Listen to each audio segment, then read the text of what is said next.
कन्यका माता मंदिरात नवरात्रोत्सव निमित्त भव्य प्रदर्शनी तसेच आरोग्य शिबिर संपन्न। दरवर्षीप्रमाणे यंदाही श्री कन्यका मंदिर येथे शारदीय नवरात्रोत्सव मोठ्या उत्साहात आणि भक्तिभावाने साजरा केला जात आहे। यानिमित्त महिलांची आवड व उत्साह लक्षात घेऊन कन्यका महिला मंडळ व आसावरी ग्रुपतर्फे भव्य प्रदर्शनीचे आयोजन केले होते। दसरा आणि दिवाळीच्या पूर्वी महिलांची खरेदीसाठी लगबग सुरू असते। हे अनुसरून कन्यका महिला शारदा मंडळाने विविध वस्तूंच्या भव्य प्रदर्शनीचे उद्घाटन सपनाताई मुनगंटीवार, दैनिक महाविदर्भच्या संपादक कल्पनाताई पलिकुंडवार, माजी कुलगुरू डॉक्टर विजय आईंचवार यांच्या हस्ते पार पडले।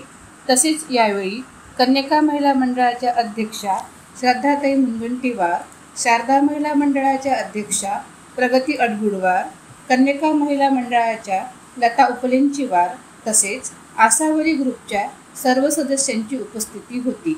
तसेच यावेळी मोफत आरोग्य शिबिराचेही उद्घाटन करण्यात आले। या शिबिराच्या प्रकल्प निर्देशक डॉक्टर रुपाली उत्तरवार या होत्या।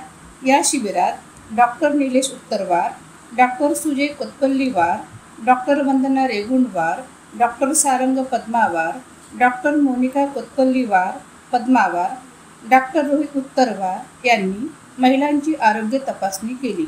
या नवरात्रोत्सवात नृत्य, दांडिया, गरबा, व्याख्यान, खेळ कार्यक्रमाची आखणी करून महिलांच्या कलागुणांना वाव देण्यात येत आहे। श्री कन्यका मंदिराचा नवरात्रोत्सव हा केवळ धार्मिकच नव्हे तर सामाजिक सांस्कृतिक दृष्ट्याही प्रेरणादायी ठरत आहे। कार्यक्रमाच्या यशस्वीतेसाठी अध्यक्ष प्रगती अडगुलवार, सचिव कीर्ती चंदावार, कोषाध्यक्ष ज्योती मुनगंटीवार आदींनी प्रयत्न केले।